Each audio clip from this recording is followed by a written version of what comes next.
What's up, you guys? This is Rob from Gay Guy Plays, and we are back with another installment of the 75K Q&A. I think after this, we're only gonna have one little bit to take on. However, it does require me cleaning my office, which is gonna be a little bit rough. So if you don't see it next week, you know that Rob wasn't able to get down to business and defeat the Huns.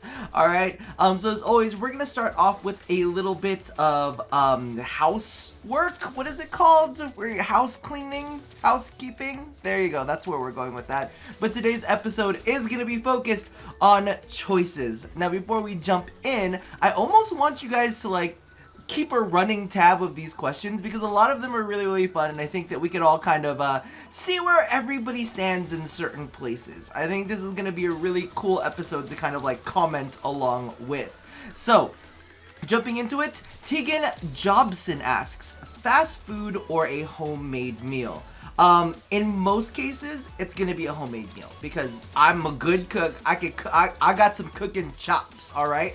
Or it's even better if it's a homemade meal and it's not for me and it's somebody who cooks really well. I'm like, okay, I am down for that too. But we cannot deny every now and then a good fucking greasy ass burger just hits the right spot. It's not every day, because if you have greasy burgers every single day, you start feeling a little bit ill in the stomach and it's not great. But now and then, just one good big old an ultimate cheeseburger from Jack in the Box, and you know the ultimate cheeseburger is just the cheeseburger on its own is over 1,000 calories, so it's a heavy hitter, but it's just so delicious. But you just can't do it every day. You will literally die. Zimus asks, do you watch Black Mirror on Netflix? If yes, which episode shocked you the most or is your favorite? If no, which series on Netflix were you so obsessed with that you watched as many episodes as you could get in one go? Alright, for those of you guys who don't know, I absolutely love the shit out of Black Mirror. Black Mirror is an amazing series. Not every single episode is up to par. There are some episodes that are better than others, and for those of you guys who've never watched it, it is not episodic. Each episode is a standalone episode, completely different actors, completely different subject matter. But I think that my favorites, I've had a lot of favorites, but I think that my favorite, not my favorite, but the one that shocked me the most was White Bear.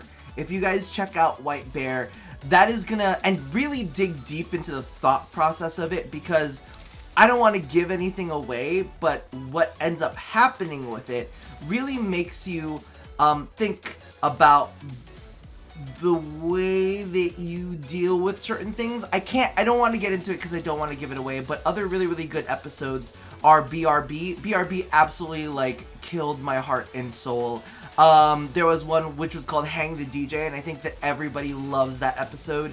I also liked Shut Up and Dance and Hated in the Nation. Those two were fantastic as well. So if you guys are going to check it out, definitely check out those episodes. As for which series on Netflix I was so obsessed with that I watched as many episodes as I could in one go, this is going to be embarrassing to say because I like other series. There's a lot of series that I like. I love Sense8. Sense8 is definitely one of those ones I could binge watch. I also fell in love with Jessica Jones. So Jessica Jones season 1 and 2, definitely ones that I absolutely love. But the number one that I binge watched, and to this day, my body and soul makes me go out and get, is the Great British Bake Off. I know, but it is literally one of my favorites. If you guys have not watched the Great British Bake Off, definitely check that one out. Ashcav asks, what is my favorite sexual position? All of them. All of them. Listen, as long as I'm having sex, it's a good time.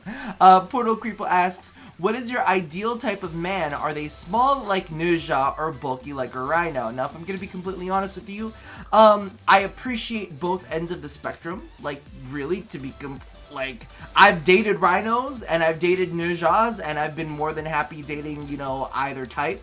But really what I like falls somewhere in the middle. You don't gotta be this massive buff creature for me. Actually, I don't really even like super ridiculously buff. I like him, you know, like Excalibur build. We'll stick to that. That one's always a nice build. But speaking of Nerja, Rex DeVos asks, what do you think of Nerja? I love the shit out of Nerja. Number one, Nerja represents a different style of character from what we normally see in video games. A lot of people are very like, you know, whenever they design male characters for video games, they're always very aggressively male. Right? They're always like super ripped. Like the smallest that they'll go is Excalibur. Like Excalibur is their like skinny boy. You know, then all of the other men that follow that are just bulkier and bigger or like, you know, thicker or whatever. But they're always like, they just become more and more hulking.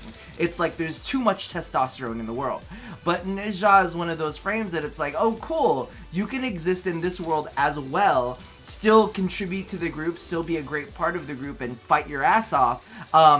But, you know, you represent a different body type. Both him and Limbo, I really, really appreciate because they're not, you know, that generic kind of like marine looking kind of, you know, dude, you know? And as for his kit, I'm gonna be honest with you, I kind of really, he's one of those frames that I can turn my brain off and play, and I love that. Because every now and then you just have like those days where I really don't want to try too hard. I want to still be able to get the job done, but it's not like a try hard mode day. It's like I'm watching Black Mirror or The Great British Bake Off, which, you know, are the same genre basically. And I just want to do like some interceptions to get some relics. Nerja is absolutely perfect for that, and I actually build him for Pyroclastic Flow, which is just fantastic because he does this little kick, and I love it. I was like, that's the best animation in game. It's like you're trying to kick your sneaker off. I'm like, yes. So moving on, this is one of the interesting ones that I really would love everybody in the comments to say is, regret to EU, which would you want DE to get out first? Umbra X Scal with the quest line, or Flappy Bird Prime with Venus Open World tile set. You can only choose one, but the other one is delayed for 2 months. Now, we already have Flappy Bird Prime, so I'm gonna go ahead and toss like Korra in there. Or maybe is that not fair? Okay, so regardless, I would still rather see Venus come out first. I don't really care about Umbra. I'm gonna be completely honest with you. The quest line, I care more about the quest line from Umbra than Umbra itself, because Umbra is just like another Prime frame, basically. The Venus Open World will actually give us like new content to like sink our teeth in and play around with. I mean, if you look at PoE, there were Zaws to cover, there were Eidolons, there was fishing. You know, there were so many things that you could kind of like touch on when it came to the Plains of Eidolon, and I'm assuming that Venus is just going to kind of expand on that. So I'd rather have that as a piece of content as opposed to like a quest line. Let's be real, even though we'll get to talk about the lore and all of like the, you know, the backstory of it, and that's great and that's really, really interesting, but that's like a dinner and wine conversation, you know? Well, not wine because I don't drink wine, but like dinner and like mixed drinks conversation, a cocktail. Yes, it's a cocktail conversation, and then it's done, right? At least if we get like Venus, even if we don't get like Zephyr Prime or Korra along with it, at least if we get Venus, it's kind of like, it's something that we'll be able to sink into for weeks. But that's just me. And by the time the 2 months pass, then we can go ahead and take a look at Umbra. But let me know what you guys think about that in the comments below. What frame would you like to see? Or Aiden O'Brien. Sorry, I didn't mean to like skip over your name. You're important too, and you are loved. Aiden O'Brien, what frame would you like to see a new Grax skin made for? You guys don't understand how long I have been campaigning for a Loki Grax skin. Dude, literally. First, Hitsu, of course, you know, Hitsu-san is finally broken down. I have finally worn him down to a nub and gotten him to make a Loki Grax skin, or a Loki skin. You know, Hitsu-san is fantastic, and he made this beautiful, glorious one, and I was like, oh, it's perfect. And now all I gotta do is keep just smushing and grinding into Faven. I'm just like, come on, where is my Loki Grax? Where is my Loki Grax? And I already know that he's made a skin for Neja, but a Neja Grax would be dope as well. I mean, we've seen his work with Chroma Grax and like the fire pillars that are coming out of his mouth. I'm like, I would like to see how you work with another like fiery frame. That would be really, really dope. I'd love to see how that works. So definitely Loki Grax for sure. Maybe Neja Grax. Who else is there? Who else would I want to really, really campaign hard for? Because I think those are pretty much the only ones that he hasn't touched that I would definitely want to see. Alright. There is another one that asks, Ulls and Swirls, sorry, my kitty is here and he's throwing a little bit of a fit. Ulls and Swirls asks, who would you like to see a Deluxe/Prime for next? Now, we already kind of know who the next Prime is going to be, or who's about the next Prime is going to be. So, you know, I'm not going to name those. I'm going to kind of like look at this as if I could just do a time skip and like get right into, and we'll see. Oh my god, you're going to drive me crazy. You guys want to say hi to the kitty? Hi, babes. Hello, babies. Say hi to the camera. I love you. Okay, so let's see. If I would like a Deluxe/Prime 4 next, who would I want for it to be? You good? Are you happy? Are you gonna crunch on like things on the ground while I'm recording? I think this is giving me a good distraction to kind of keep you guys like engaged while I'm trying to think of who I would want to see a new Prime for, but let's put you down. I think, ooh, an Octavia Prime would be really, really cool.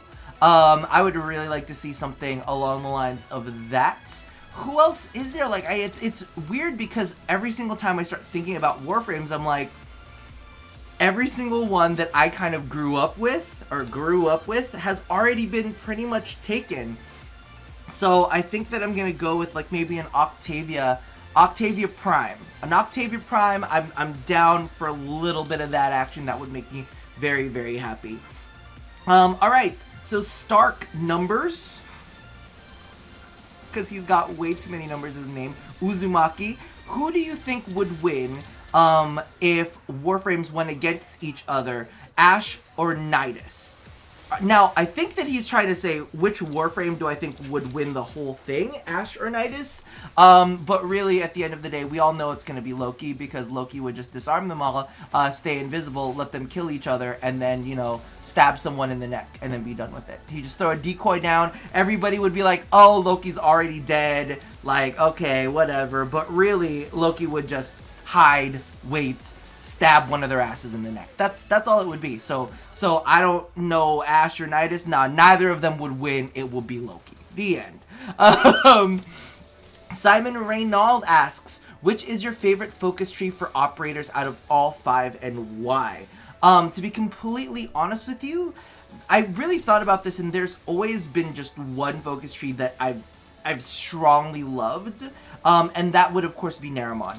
I just have always kind of connected with Naramon. I love the fact that they have a great combo counter that like ticks down instead of like one that just automatically disappears. The longer that you stay in stealth or operate in void mode, you can build up your critical chance. So you could force certain weapons to have critical chance that don't normally have critical chance, because I believe it's additive. I could be wrong because I didn't really look at it too closely, but I feel like everything that I've used it on feels very additive. And then of course they've got the XP gain for melee kills, so that's really, really great for focus farming.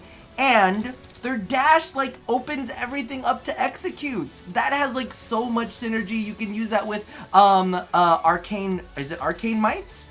I think, or is it Exodia Might? It's one of those. It's either Arcane Might or Exodia Might. And then you can put that on daggers with Covert Lethality, and boom, you are done. You like basically, Ash becomes redundant because you can literally finisher everything that you want to finish with a Loki, right? You could do that, and then you could also get lifesteal off of it. So hallelujah. That's definitely my go-to, but there's a lot of worth in things like in Zeneric, you know, for the energy thing. I don't really have energy issues. It's a rare day that I have energy issues, so it's not something that I'm going to be using. Vazarin is great on Eidolon fights if you try to like totally like block out certain areas from Eidolon damage. That one works really well as well. But at the end of the day, I think Naramon is really what hits home for me. All right. Zach F asks, what is your go-to frame/weapon combo for running bounties? I'm also getting into hunting terrorists, and I'd like to see what my favorites were there as well. So I think my go-to frame/weapon combo for running bounties is probably Oberon. I like Oberon because, again, he's one of those frames that kind of, I don't want to say I can turn my brain off, but if I'm going and doing public bounties and I'm just going with the public group, or if I'm on stream and I'm just bringing random people in, because a lot of the times I will do public. I'm not going to sit there and be like, I need the perfect group makeup for everything and everything must be perfect, and that's not me. I'm like, legit, I got shit to do, let me go ahead, and if I need to carry with my Oberon, I'll carry with my Oberon. Because the great thing about Oberon is you've got debuffs, you've got you've got debuffs, you've got buffs, and then you can equip weapons to make him perform powerfully, right? So it's kind of like I've got offense, I've got defense, and it's not like his offense is bad or anything, but like we know there's better offensive frames out there. However, hey, give me a polearm Zaw with a shit ton of crit and I'll go ahead and run through those bounties real fast, right? So I can have the best of both worlds when it comes down to that, and I think that he's great for keeping people alive, especially when you're public or when you're dealing with people that might not necessarily bring the strongest frame or might not necessarily have, you know, all the top tier mods and all that kind of stuff. So I like him for that.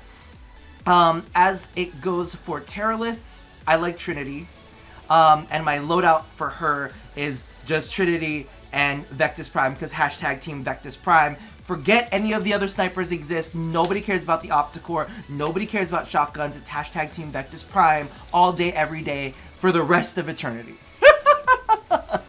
Now, I am kind of kidding about that, but I'm not really kidding about that because I have a really good ribbon for my Vectis, and I'm like, no, this is my baby. Everybody else can fuck off. And the reason that I like to run Trinity is because I don't trust these fools. I feel like I like to be able to sit there and carry. Plus, Trinity is not difficult during the terrorist fights. It's very much just like blessing spam when you can. Keep an eye out on health, do some more blessings, like really just spread the love out there to the rest of your team and make sure ain't nobody dying. Because the damage dealing part of like the Tridolons, easy. Damage dealing part for the Tridolons is fine, like whatever. Some people can like 2-3 shot that, but if they dead, they can't do that damage. So a part of me is like, let's do the Trinity. Let's make sure that all of the lures are alive. So for me, that's kind of like my case. And maybe that kind of shows up in my choices. It's like, I just like to carry if I need to carry. So if it's Tridolons, I'll carry with Trinity. If it's public bounties and just like, I don't want to think about it bounties, then it's going to be Oberon. So that's for me.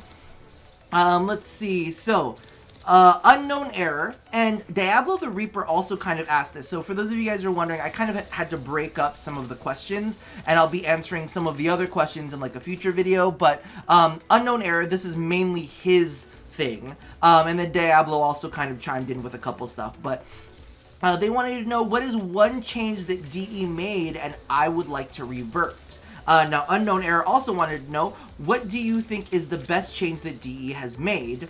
And finally, as a vet, just how annoyed do you get when people on the internet shit talk DE for absolutely anything they ever do that isn't absolutely broken?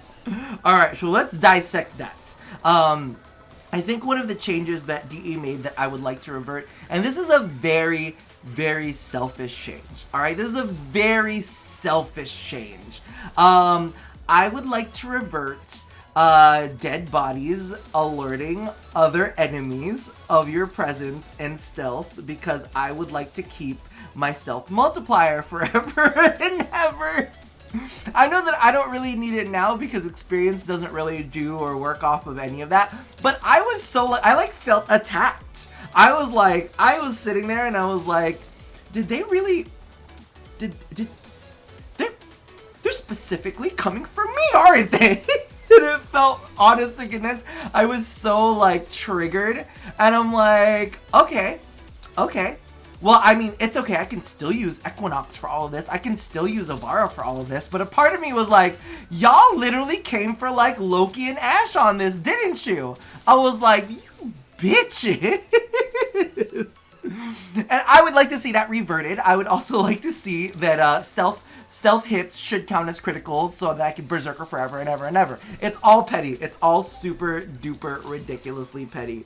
Conversely, what do you think is the best change that DE has made? DE has made a lot of good changes. There's been a lot of good changes in the game, and I'm going to be completely honest with you. I think it's going to be a bit difficult for me to spot any one specific one, but I am enjoying, and I know that this feels so controversial for some people, but I like the relic system. I really do like the relic system. The relic system rewards people equally. I think one of the recent videos that I put out was talking about the Kuva Fortress, how about the Kuva Fortress changes with the survival. And some people were saying, well, no, you need to get bonuses for staying in longer. And a part of me is like, but that really pushes shitty metas, and that gives the impression to certain players that their frames are not worth it. Especially if they have frames that don't necessarily fit into that meta, then they feel a bit jilted. So what's kind of like occurred is I've looked at things very socially when it comes to Warframe. That's one of the things. I'm always very conscious of what is one group saying, what is the other group saying, what's the reality between the two, because the reality tends to fall somewhere in the middle.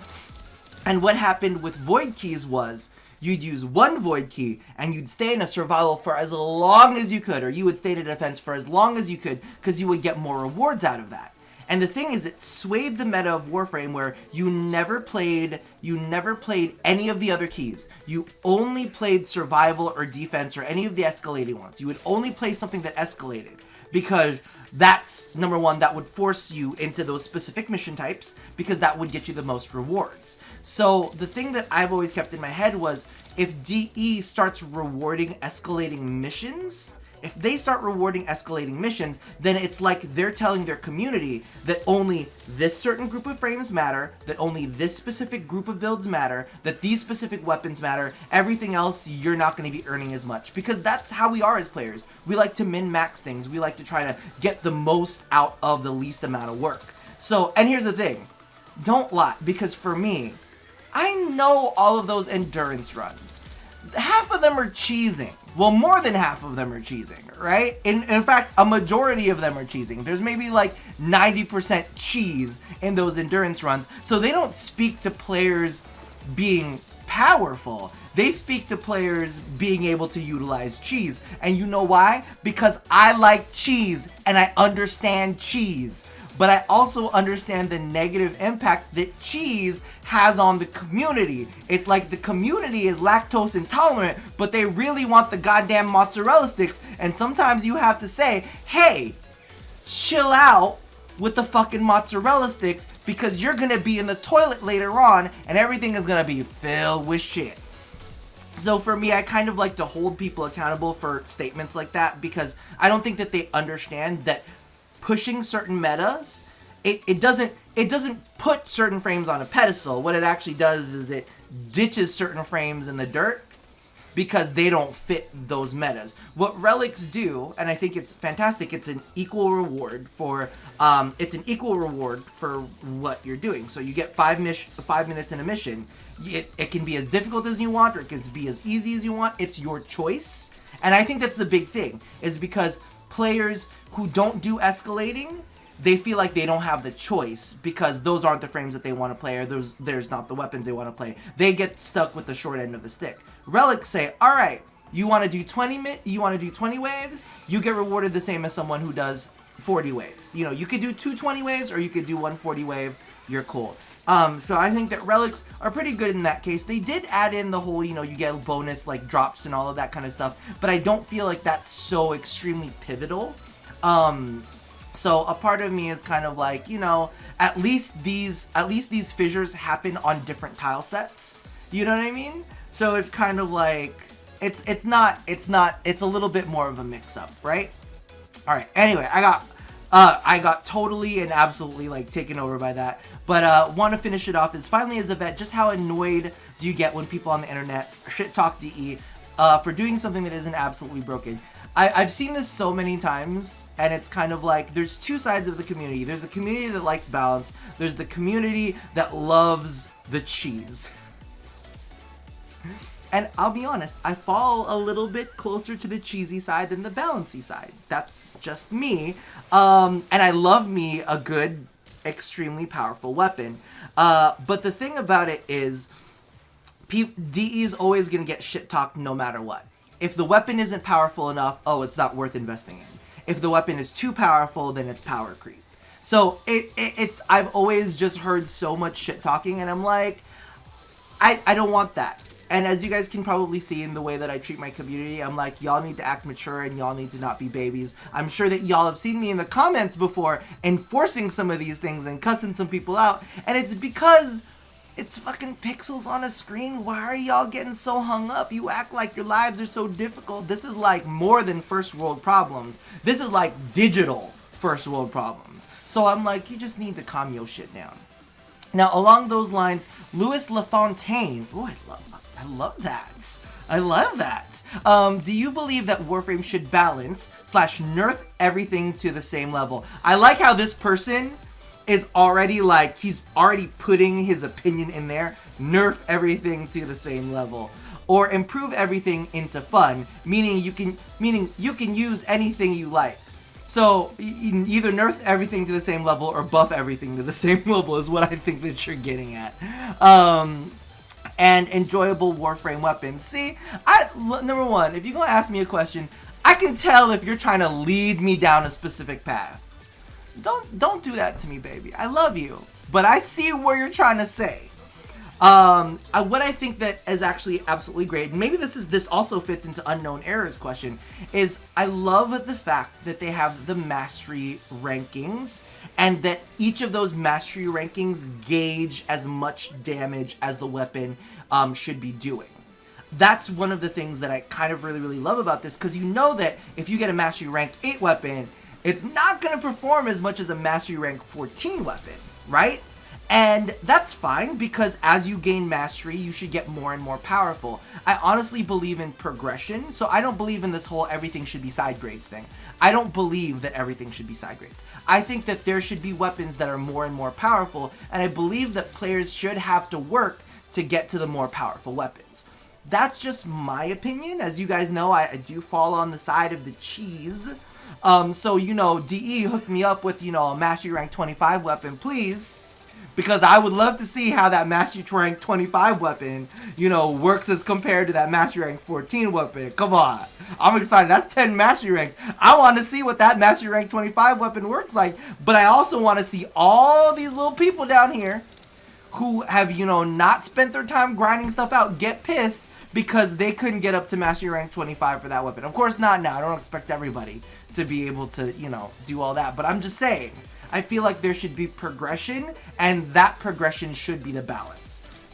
You know, there should be enough weapons in each so there should be, like, you know, let's say we have a Mastery Rank 14. There should be a burst fire, there should be an automatic, there should be a semi-auto, there should be a grenade launcher. There should be, you know, a longsword, a rapier, a thrown weapon. Like, there should be a bunch in those tiers so that even though you do have powerful weapons, at least you have different weapons within those levels so that you can have some variability. Right? Can we get a Mastery Rank 14 whip, please? That's what I need.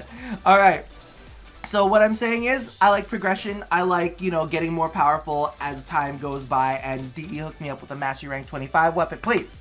Now, this one is from Badass Shan.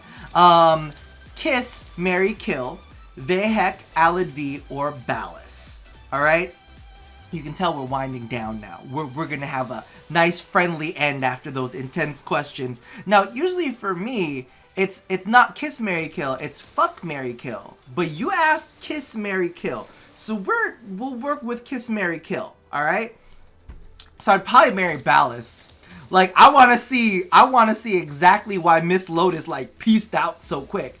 I'm like, does he unfurl anything else? Does he just it's just out there? And I'm like, all right, let's take a look with what he's working with. And anyway, I would kill Vahek straight out because it's just too, like, he's already annoying and he's got the turkey body. He's really just a face. He's really just a face, and I don't really want to kiss, like, squish face turkey body, right? So we'll kill him. Alid V, I would, like, put on a dental dam and I'd kiss him like that because I'm pretty sure he's infected with shit, but it's just one kiss. So that's fine. That's fine. And I'm so happy that you said kiss, marry, kill, because the other option was that I would have had to fuck Alid V, and I'm like, I don't know if I could do that. Especially not with him being all diseased and gross. And then, of course, we know Ballas. Like, Ballas is like the new daddy. He's like, plus he's Orokin, so, you know, he got gold and shit. So I'm like, okay, so daddy got money, daddy got a big something or other, and, you know, clearly other people are into it. Plus he voices all of the narration for all of the goddamn Prime trailers, so I'm gonna marry his ass. He's gonna get nice and married and we go fuck every night. Well, maybe, I don't know. I don't want to lose, like, kidneys or internal organs. We don't know what's happening down there, so maybe we just play around that. And last, 15 Stuardo asks, if you had the chance on the love of your life, would you choose them or would you erase your Warframe account? Y'all, I want y'all, you gotta answer this in the comments. You gotta answer this in the comments, because this is the one that I've sat there for, and I'm like, how do I actually deal with this question? Well,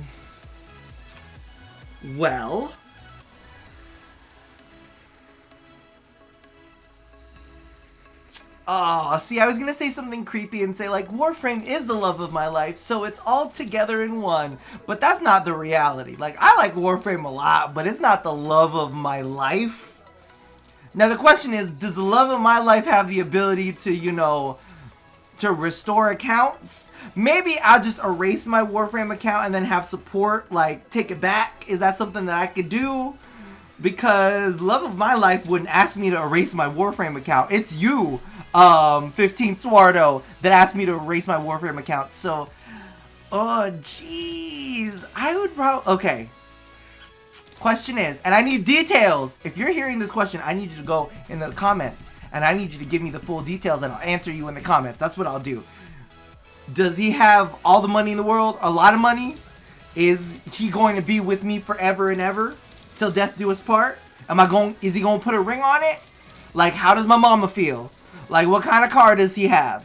Like, you know, does he snuggle? Like, that's a big thing. I need to know about the snuggling. Like, how well endowed is, like, I need to know the details. Because if I'm giving up my Warframe account, you better believe it better be some serious ass shit. Serious. Oh, how about this? The love of my life would have a founder's account and he would just give me his account. And he should have all of that stuff ready to go for me. So that about does it for this episode. Let me know about some of these hard choices. What do you guys feel? I'm really curious to see what is your favorite change that DE has made to the game. Let me know what focus tree you absolutely love. Y'all need to answer the love of your life versus erase your Warframe account question, because that hurt my soul. Also, and I think this is really interesting, toss in your Grax and your Prime wants. Go ahead and put that all in the comment section below. And as always, love somebody, hurt nobody, and touch your body, preferably with a massive Ballas arm. Anyway, I'll see you guys next time. Bye-bye!